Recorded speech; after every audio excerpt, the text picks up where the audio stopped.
যেমন আমরা জানতাম যুগ হলো চারখানা, তাই না? কি বাবা, যুগ চারখানা তো একটু হ্যানা পাবেন।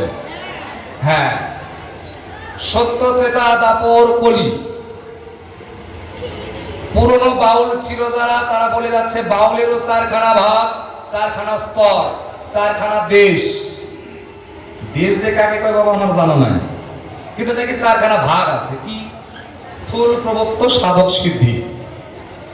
এই চার দেশ নিয়ে হয় বাউল গান। কিন্তু বর্তমান যুগের বাউল গান হয়ে গেছে চার ভাগ।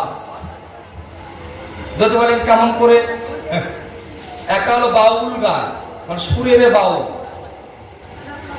একটু হিসাব করে নেবেন। একটা হলো তরজা বাউল। কি মামা, ঠিক তো?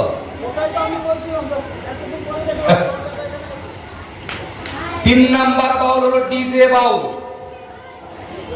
একটু সাউন্ড জোরে দে।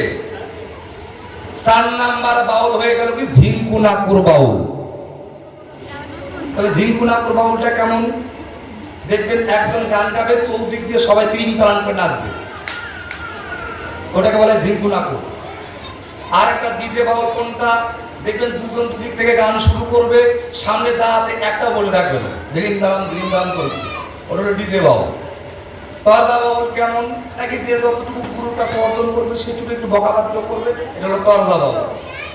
আর বাউল শুধু কোথায় গেল, যদি সুরের বাউল শুনতে চান তাহলে দেহ বিচারে কিছু গান শুনতে হবে। এই হচ্ছে চার ভাগে বিভক্ত বাউল গান। এই গান চার ভাগে বিভক্ত হলো যখন শিল্পীদের মনের ভিতর আনন্দ বেড়ে গেল, তখন ভাইরালের যুগ তো, কিছুতেই ভাইরাল হতে পারলে কাম। কি কব মাসে আপনাদের গ্রামে আসি আর না আসি মনে কিছু করবেন না, এই বাউল গান নিয়ে আর বলার কিছু নাই। তবে বাউল গান এখন পড়েছে বহু দুর্দশায়, কতদিন চলবে বাউল তার কোনো ঠিকানা নেই। হরিবল হরিবল। তো যাক, আপনারা এখানে বাউল শোনেন, আপনারা বাউল জানেন। বাবা আমি বাউল হতে পারি নাই, আমি বাউলের একজন শিল্পী, দুই একটা গান গুরু ধরে শিখেছি, তাই তুলে ধরার চেষ্টা করবো। ভুল ত্রুটি যদি হয় অবশ্যই মার্জনা করবেন। তবে আসর পরে গেছে রিঙ্কি দাসী বাউলের সঙ্গে, তার সঙ্গে কিছু কথা বলতে হবে, কিছু গান গাইতে হবে। সুন্দর গান কিছু গেয়েও গেছেন, তৎসঙ্গে কিছু গানের আবেদন মানে কিছু প্রশ্নমালা রেখে গেছে।